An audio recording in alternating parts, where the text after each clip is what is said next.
Have you ever picked yourself up after a fall? Maybe scraped yourself off the floor after an intense competition or dusted off the rejection letter? Life has a way of knocking us down and leaving us wondering what's next. It can feel like defeat is the end of your story. But that's not always true. Sometimes it's just the beginning of a new chapter. Today we dive into the remarkable journey of Daniel Cole, a man whose life took an unexpected twist from football stardom to homelessness, and then to becoming a beacon of hope and motivation for millions around the world. Daniel Cole grew up in a small town in Ohio, the son of a hardworking single mother. Football was his dream, his ticket out of town and into the big leagues. With each catch, tackle, and touchdown, he felt closer to his goal. At 19, he was a star athlete. His hard work had paid off. He had earned a scholarship to play for a prestigious university. But fate had a cruel twist in store. Under the bright lights of the Friday night game, Daniel's knee buckled. In that instant, the pain was unbearable, not just for Daniel, but for his future. The popping sound echoed in everyone's ears, signifying the end of his dreams. Within weeks, the scholarship was revoked. His teammates moved on to bigger games, and Daniel found himself back in his hometown. The vibrant hopes that had been his compass were replaced by confusion and despair. All the hours spent training, the sacrifices made, the goals set, they all seemed pointless now. Daniel was lost. Determined to hold on to his dream, Daniel started working at a gas station. While stacking shelves, he watched the clock. Each tick-tock was a reminder of his fading chances. The long days were filled with the hum of fluorescent lights and the sizzle of hot dogs being grilled. The evenings were cold and lonely as he rode his rusty bike home. His jersey, once a symbol of his pride, was now folded neatly in a box under his bed. As the months went by, Daniel's savings dwindled. His mother's health took a turn, and every extra dollar he earned went towards her medical bills. Daniel's determination started to crack. Was this his life now? Working at a gas station, biding his time until his knee healed, so he could try again? Or was this the end of his story? But even in the darkest moments, the human spirit finds a way to shine through. Daniel kept writing. Late at night when the town was asleep, Daniel sat at the kitchen table with a notebook, scribbling down ideas, plans, and dreams. His mother often found him there, eyes heavy but still writing. "Why don't you sleep, Danny?" she'd whisper. He'd look up, smile tiredly, and say, "Because if I stop dreaming, I stop living." Those late-night scribbles gave birth to the brand Cole Strong, a symbol of Daniel's belief in himself.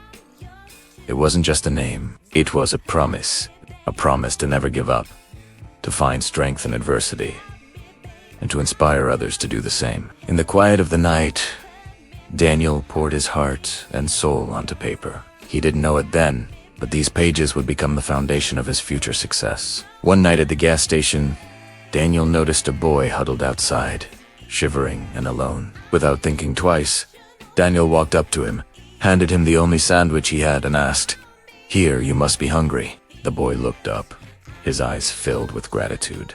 That moment sparked something in Daniel. He realized that his pain, his struggle, could be turned into a purpose. His success, when it came, must help others. This realization became the cornerstone of his mission. When Daniel got home that night, he sat down and wrote, "My success must help others." These words echoed in his mind long after he had written them. They became his mantra, guiding him through the tough times and reminding him of the bigger picture. That's when Daniel decided to make his first video. He took out his cracked old phone, ignoring the mocking laughter of his friends and colleagues, and recorded himself speaking from the heart. The lighting was dim, the camera shaky, but the words were powerful. Life will break you, but it doesn't have to define you. Daniel uploaded the video online. He had no idea how many people it would reach, or how it would impact their lives. In the beginning, only 6 people watched it, then 12, then 50. It wasn't much, but it was a start. For the first time in a long time, Daniel felt a flicker of hope. He could see that people were listening to his story. They were connecting with his message. It didn't erase his pain or the financial struggles, but it gave him a sense of purpose. Still, the world was tough on Daniel. Friends snickered behind his back. Coworkers sneered at his efforts, and his boss told him, "Motivation doesn't pay the bills, Cole, stop wasting time. Everyone thought he was chasing a foolish dream. Then one day, as Daniel was scrolling through the comments on his videos, he came across a message that changed everything. It said, "Your video stopped me from ending my life. Thank you." Those words hit Daniel hard. He put the phone down and cried. For the first time in years, he realized that his words mattered. Mattered. The validation he had been seeking wasn't in the trophies or the accolades, but in the lives he was touching. From that moment on, Daniel knew he wasn't just talking to an empty room. He was reaching someone who needed his message of hope, someone who resonated with his tale of struggle and resilience. This understanding fueled his journey, making him even more determined to keep going. So Daniel pressed on. Every morning before work, he woke up and filmed another video. He read books on leadership and resilience, scribbled notes, and spoke as honestly as he could about failure and hope. Slowly, Daniel's words began to spread like ripples in a pond. High school kids, veterans, single parents, people who had been invisible, found solace in his stories. They shared his videos, liked his posts, and commented on his journey. A year later, Daniel's following exploded. He was invited to speak at a small school, then a local community hall, each appearance resonating with more people and inspiring more change. One day, a big conference in Los Angeles invited Daniel to speak. The opportunity was huge, but he had no money to get there. So he did something. He sold his bike, the same one that carried him to every night shift, to get to LA. Standing on that stage in worn-out sneakers and a borrowed shirt, Daniel spoke for 20 minutes about pain, grit, and never giving up. The crowd rose to their feet. Daniel's eyes were shining with unshed tears. In that moment, he felt like he wasn't just surviving. It was rising. Years passed and Daniel Cole became a household name. His online videos reached millions. His nonprofit, the Cole Strong Foundation, supported students who couldn't afford school and families who struggled with bills. He wasn't rich in the traditional sense, but he was rich in the ways that mattered. One quiet evening, Daniel returned to his hometown. He walked into the same diner where he had once washed dishes. Sitting across from him was his mother, who was finally healthy. Looking at him, tears brimmed in her eyes. "Danny, you did it." He shook his head, smiling, his eyes wet. "No, Mom. We did it. We just took the longer road." Today, when Daniel addresses thousands in stadiums or posts a video to millions, he ends with the same powerful line. "You are not your failure. You are not your pain. You are the comeback waiting to happen." And people believe him because his story is proof.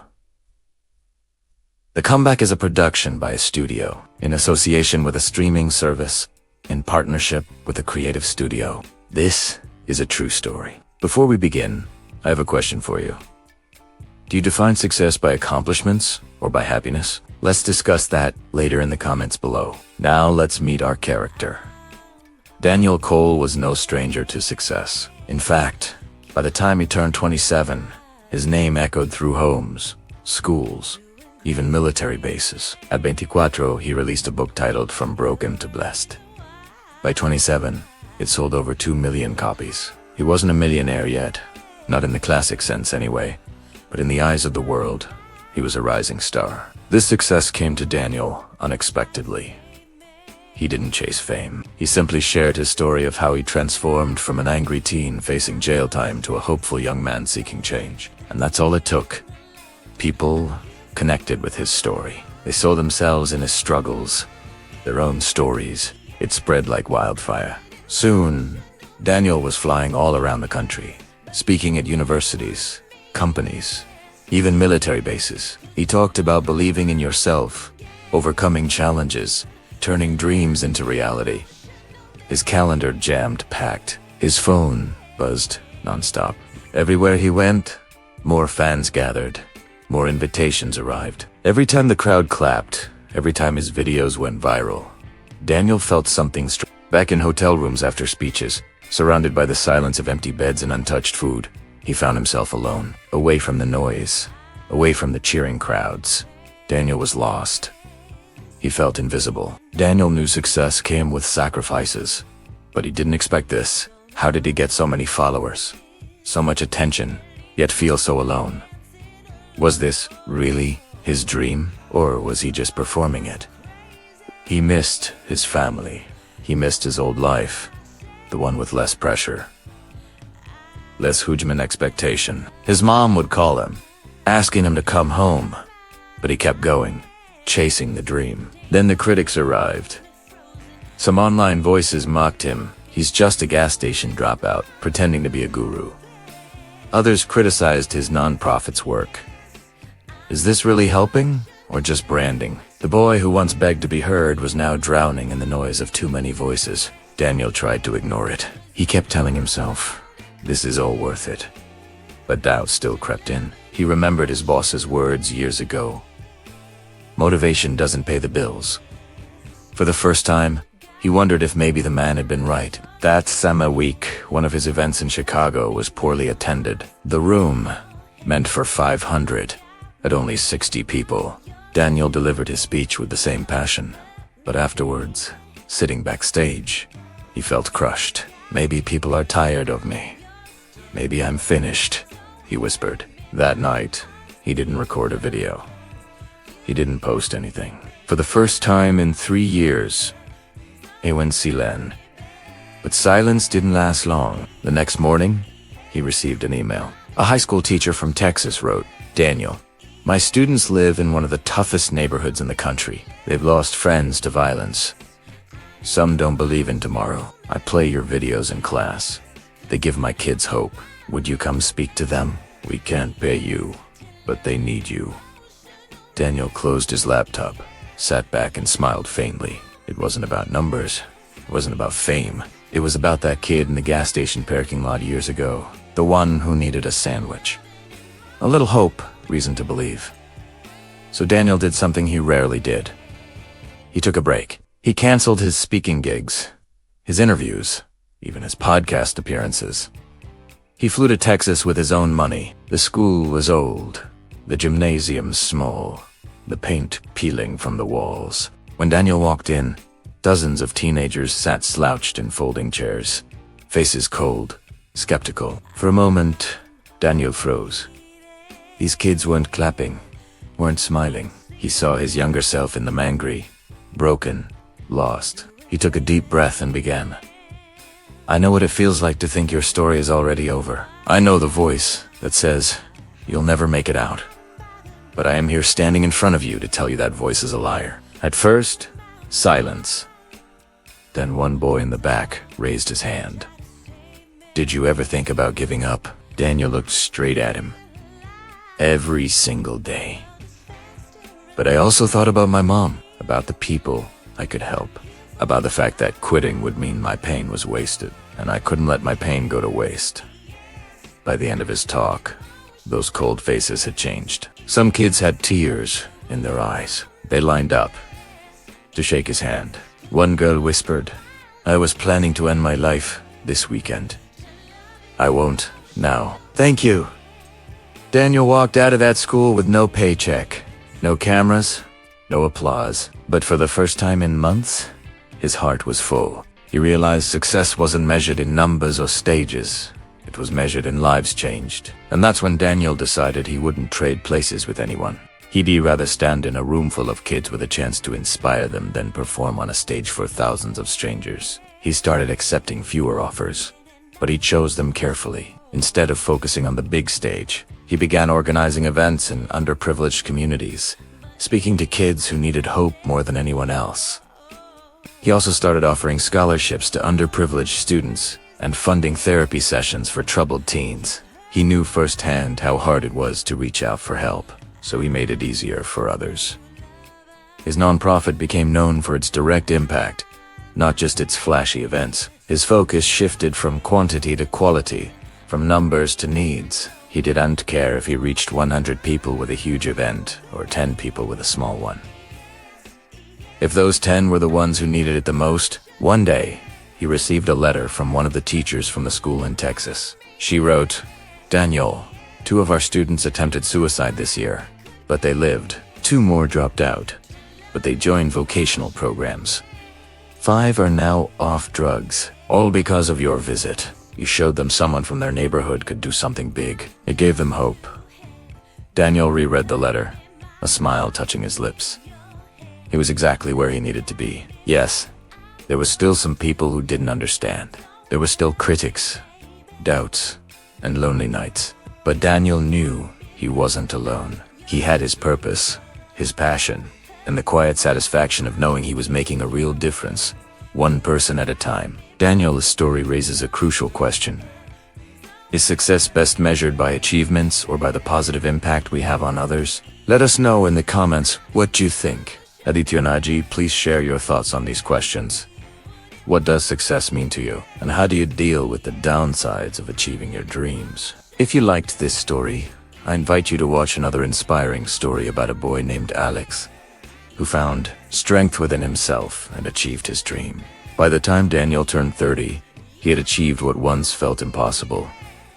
His foundation had expanded across states. His books sold thousands of copies, and his speeches filled arenas. To the world, Daniel Cole was a success story carved out of pain. But behind the bright lights, Daniel carried a secret storm. His mom, the woman who had been his anchor, his reason to fight, was growing weaker again. Doctors called it a complication. Daniel called it his nightmare returning.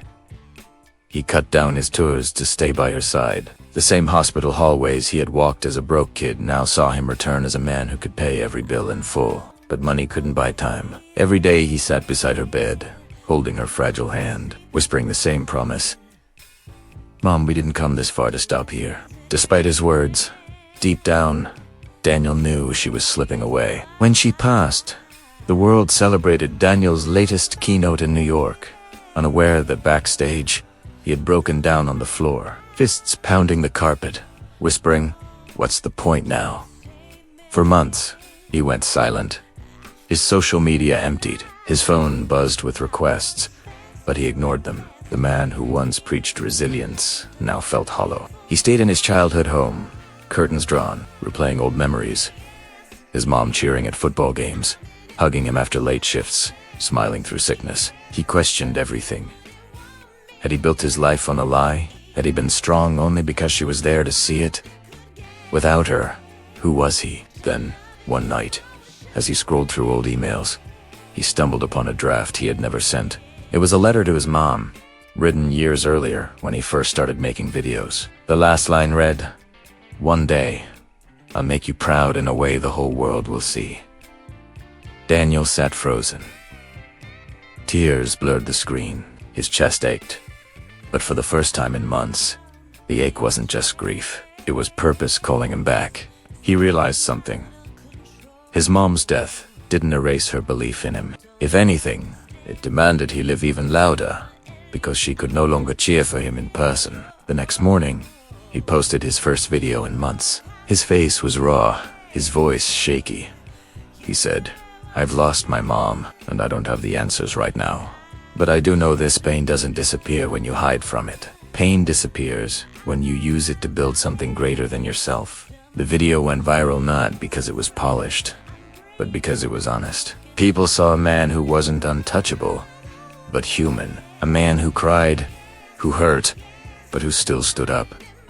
Invitations flooded back, but Daniel chose carefully. He spoke at grief groups, hospitals, even prisons, places where people lived daily with loss and hopelessness. Each time, he told his story not as a hero, but as a survivor still learning. One powerful moment came when he spoke at a veteran support group. After his talk, a soldier with scars running down his face stood and said, "Man, I've lost brothers in war. I thought I couldn't go on. But seeing you stand there, broken but still speaking, it makes me believe maybe I can, too."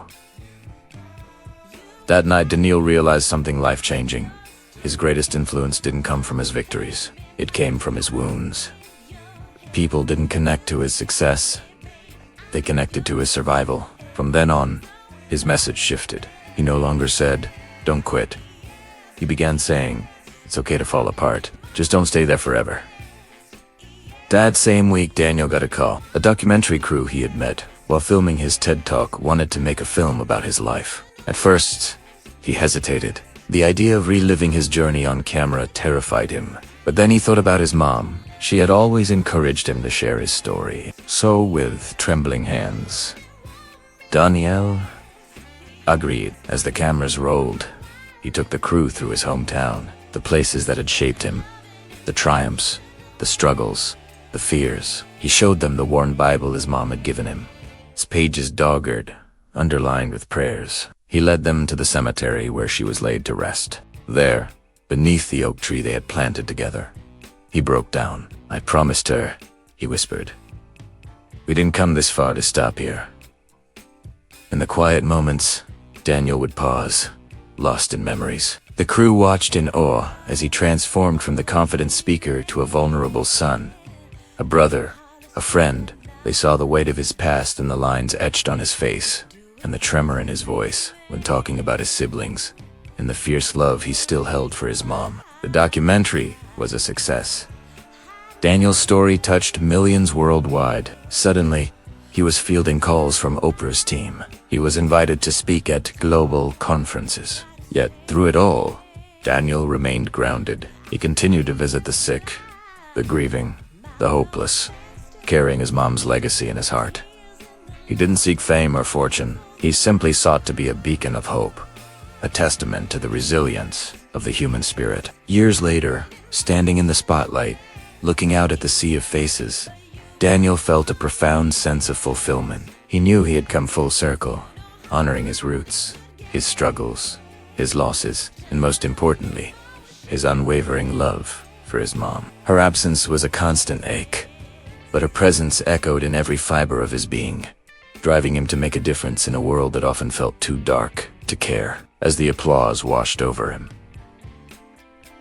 Daniel smiled, tears glistening in his eyes. He knew in that moment that his mom was watching, proud and smiling, knowing that her son had not only made her proud, but had become a beacon of hope for countless others who walked the path of pain and loss. He was living proof that even in the darkest nights, the human spirit, much like a flame, could endure and even thrive. And so, the story of Daniel Cole became a legend, a tale whispered in boardrooms, in classrooms, living rooms, reminding people that true strength lay not in the absence of struggle, but in the courage to rise, to speak, to love, and to hope, even when the world seemed determined to break you. For Daniel was living proof that if you refused to let your pain define you, it could become your greatest teacher, shaping you into someone who not only survived, but thrived, becoming a symbol of strength and healing for generations to come.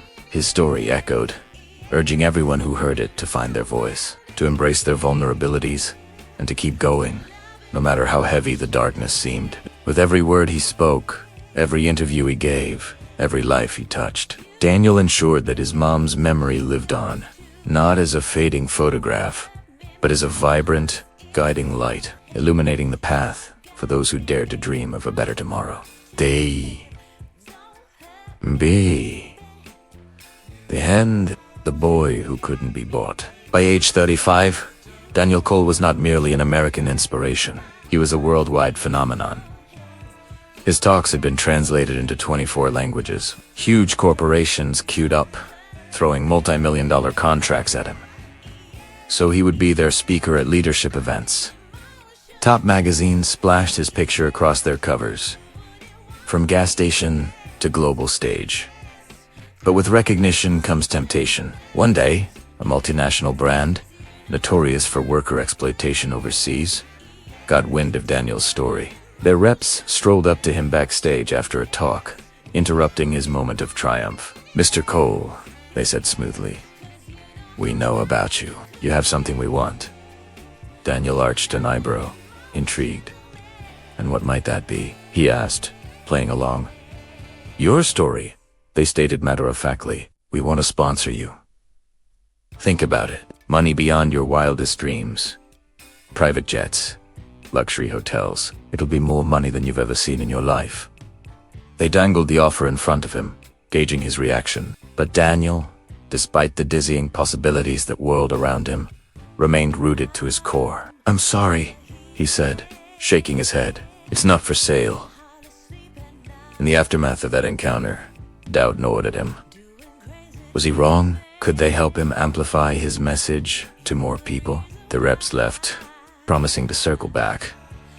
But Daniel couldn't shake off their offer. He grappled with the idea of accepting the deal. It meant aligning himself with a controversial company, one that had weathered numerous allegations of mistreating its overseas workforce. For a moment, the allure of the deal was strong. With that kind of money, he could turn his foundation into a powerhouse. He could fund schools, hospitals, scholarships, helping countless people. The thought was tempting, but then he shut his eyes, seeing a flashback of a young boy sitting alone on a curb, holding his last sandwich, unsure of where his next meal would come from. Daniel's heart clenched. He remembered the feeling of hunger, of desperation, of utter hopelessness. How could he align himself with a company accused of taking food out of children's mouths? Daniel opened his eyes, his resolve hardening. He may have risen above his humble beginnings, but he hadn't forgotten them. The boy who once gave his only sandwich to a homeless kid couldn't now stand beside a corporation accused of starving children. His core values were being tested. For days, he wrestled with his conscience. He paced his hotel rooms at night, talking to himself, wrestling with the decision. Should he accept the deal and potentially change thousands of lives through his foundation? Or should he stay true to his principles, sticking with smaller events where he could make a personal connection with every attendee? What was the right path? Daniel pored over his journal entries from his early days, rereading his own words of wisdom that he had written during those formative years. He studied the faces of his mother and father, seeing their sacrifices reflected in his own success. Their love and support were constant anchors in his life, reminding him of what truly mattered. Finally, standing in front of the towering skyscrapers of New York City, Daniel whispered to his reflection in the glass, "If I sell my soul, then what's the point of all this?" He made up his mind. Weeks later, the news broke. The multinational giant dropped Daniel, leaking false rumors to the press. Articles appeared, questioning his credibility. Who is Daniel Cole? Motivational speaker or manipulator? Social media exploded with hate. Trolls dug up every piece of his past, real or imagined, twisting it to paint him in a negative light. For a while, Daniel felt the ground shifting beneath him. His reputation, his legacy, his whole career seemed to hang in the balance. It was as if the world was conspiring against him. But then, something incredible occurred. People who had experienced his talks, who had been moved by his story, who had found strength in his words, they began to speak up. Students who had battled depression, veterans struggling with PTSD, single moms fighting for a better life. They took to social media and the internet. They shared their stories, countering the negativity with positivity. Videos spread of teenagers claiming that Daniel's words had kept them alive. Veterans posted pictures of themselves with captions that read, "He gave us hope when we had none." Slowly but surely, the tide began to turn. News outlets ran updated pieces highlighting the positive impact of Daniel's work. Magazines printed new features showcasing the power of his message. It wasn't just that his reputation was restored. It was solidified, fortified by the unwavering support of those whose lives he had touched. Yet fame's cost was even greater than he had imagined. The larger his platform grew, the emptier his life seemed to become. Friends from his former life seldom called anymore. Relationships became strained. One evening, sitting in an almost empty restaurant, Daniel realized how much he'd lost. "Daniel," she said, her voice shaking. "The world has you, but I don't." Tears welled up in her eyes, reflecting the pain in her words. "You're right," he whispered, understanding dawning on him. He found himself spending more and more time alone in luxury hotel suites, surrounded by the trappings of success. Feeling utterly desolate, Daniel decided to return to his roots. He booked a flight back to Ohio, the state where his journey had begun. As the plane touched down, he felt a mixture of excitement and trepidation. He drove past the gas station, where he once scrubbed counters, the place that had been his daily routine before his life took a dramatic turn. Seeing the familiar building brought back a rush of memories, both bitter and sweet. The flickering neon lights, the tired clerk at the register. It was all like yesterday. He parked his car a short distance away, walked towards the gas station, and sat in the driver's seat. As he waited, pulled out his phone. wanting to capture this moment.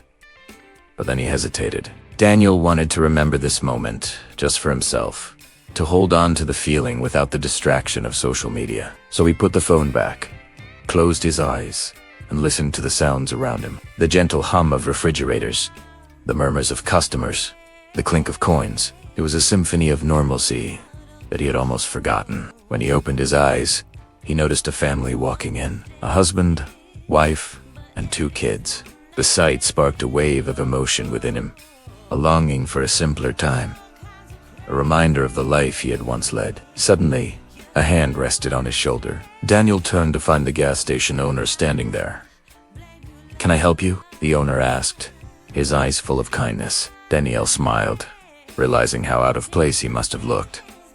"No, thank you," he said. "I was just taking a break and, well, remembering some old times." The owner nodded, understanding dawning on his face. "Ah, you remind me of someone," he said, a nostalgic smile touching his lips. "A young man, always hustling, trying to make something of himself. Hard worker, that one." Daniel's heart swelled with emotion. In that moment, he felt more connected to his past, more grounded in the present than he had in years. He knew then that he had to make a change. His journey hadn't been about accumulating wealth or fame. It was about making a difference. He couldn't let the glitz and glamour of success overshadow what truly mattered. He decided to pull back from large corporate gigs, dedicating more of his time to grassroots efforts. He toured schools, small towns, shelters, even prisons again, speaking to those who needed his message the most. Some questioned his decision. Why walk away from big money? They asked it. But Daniel had found his answer in the eyes of those who hung on his every word. In the letters and emails they sent him, in the changes he saw in their lives. He wasn't just a motivational speaker. He was a beacon of hope, a living testament to the resilience of the human spirit. And that, he realized, was worth far more than any amount of money. As the sun dipped below the horizon, painting the sky in hues of orange and purple, Daniel stood on the stage of a small high school auditorium in Detroit. The students in front of him were a mix of ages and backgrounds, but their eyes were all focused on him, eager to hear his story. Life will try to buy your silence, your honesty, your soul. Don't sell it. Your integrity is the one thing the world can't. To Conley, you can give it away. As his words echoed through the auditorium, he saw nods of understanding, smiles of encouragement, and tears of gratitude. In that moment, Daniel knew he was exactly where he was supposed to be. The applause that followed wasn't just because of his fame, but because of his truth. And as he walked off the stage, he felt lighter than he had in years. Because in the end, it wasn't about the awards, the accolades, or the money. It was about the impact. It was about the lives he touched, the stories he inspired, and the values he stood for. Daniel Cole, the boy who once had nothing, had become a force to be reckoned with. Not because he had everything, but because he had nothing to lose. And that was the secret to his extraordinary rise. Hey, welcome back. Before we start, I have an exciting announcement. If you've been wanting more content and deeper dives into topics you love, now let's get into today's story. The finish line. The crowd roared as Ethan neared the final stretch of the Boston Marathon. The iconic blue and yellow banners fluttered above Boylston Street, the finish line shimmering in the afternoon sun. His lungs burned, his legs screamed, but his heart was steady. This was Italiano. The moment he had promised himself, his family, and his late father. 6 months earlier, Ethan had stood in his small apartment, staring at his father's old running shoes on the shelf. The worn-out sneakers were a relic to a past he barely knew. His father had passed away when Ethan was young, leaving behind stories of marathons run and dreams left unfulfilled. One day, as Ethan dusted off those shoes, a whisper escaped his lips. "I'll run for both of us." It was a vow to himself, to honor his father's memory, and to chase a dream that somehow felt his own. Now, back in the present, with every step, Ethan's body begged him to stop. Sweat dripped into his eyes, blurring the cheering crowds. His calves quivered, threatening to collapse beneath him, but the voices around him kept him going. "Keep pushing, man. You've got this."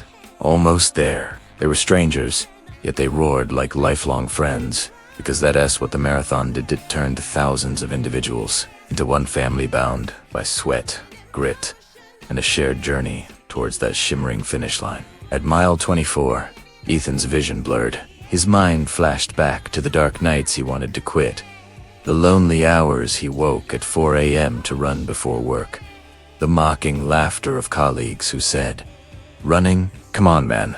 You're not built for this. You're too average."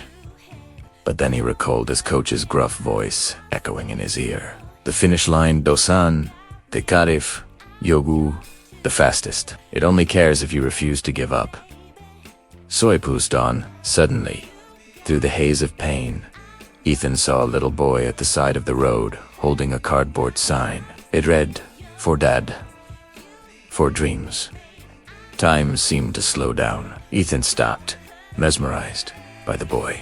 He was so small, yet his gaze was fierce, unwavering, just like someone Ethan knew years ago. A little boy with eyes full of dreams and a heart full of courage. He wiped his face, now streaked with dirt and sweat, clenched his fists, and whispered hoarsely, "For Dad. For Dreams." And with renewed strength, he picked up his pace. The last mile was a blur. The cheers grew deafening, almost drowning out the pounding of Ethan's heart. The announcer's voice boomed, "Runners, you are approaching the finish line." And then he saw it, the painted line on the road stretching out like a red carpet between him and his dreams. Ethan stumbled, nearly falling, but instinct took over. He lunged forward, his foot crossing the line.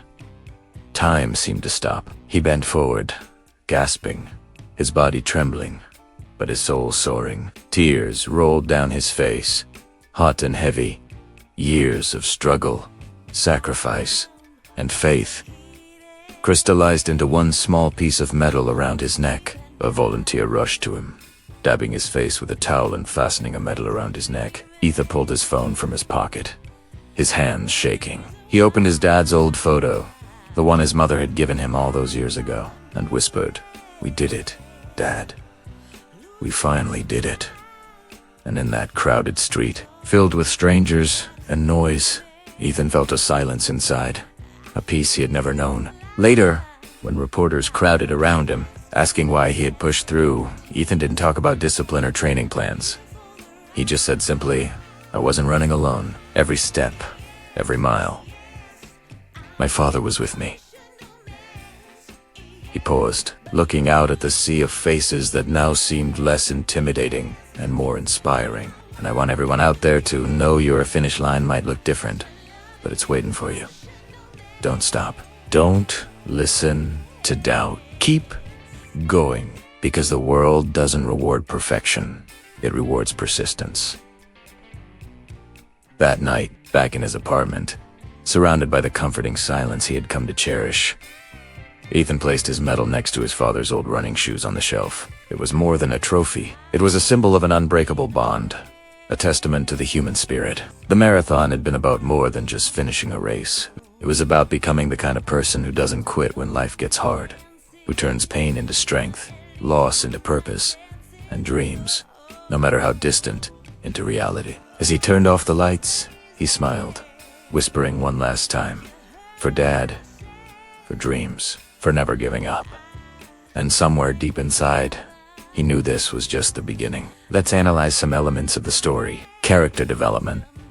Ethan is a well-developed character who goes through a significant transformation throughout the story. Initially, he is an ordinary guy who is grieving the loss of his father and dealing with the complexities of his own self-worth and identity. However, through his journey of running the marathon, he taps into his inner strength and resilience. His relationship with his father is central to his motivation and growth. The story effectively uses flashbacks to reveal their bond and the impact his father had on Ethan's life. Adityonaji, the supporting characters such as the coach, the other runners, and even the boy with the "For Dad, For Dreams" sign contribute to Ethan's journey and development. Plot structure.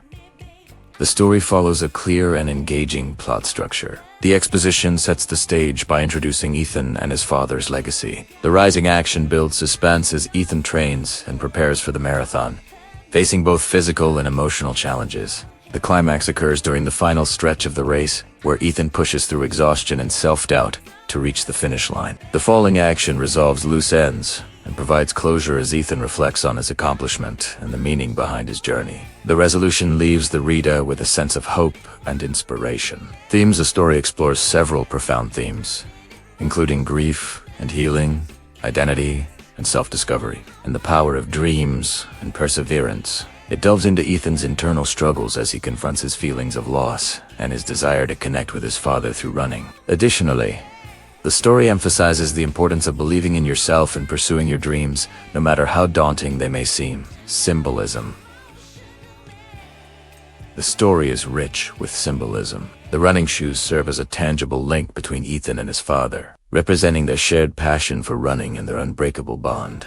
The marathon itself symbolizes the challenges and triumphs of life, reminding readers that the toughest battles are often fought within ourselves. The finish line represents hope, new beginnings, and the pursuit of one's dreams. Language and style.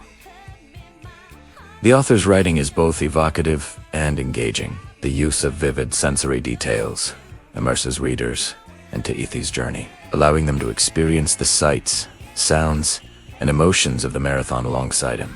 The story is written in a clear and concise style, making it easy to follow while still allowing for moments of reflection and introspection. Overall, this story is a compelling and heartwarming tale that celebrates the strength of the human spirit and the power of pursuing one's dreams. It's a reminder that even in the darkest of times, hope and healing are possible, and sometimes all it takes is a single step to start running towards a brighter future. If you enjoyed the story, please don't forget to like, comment, and share it with others.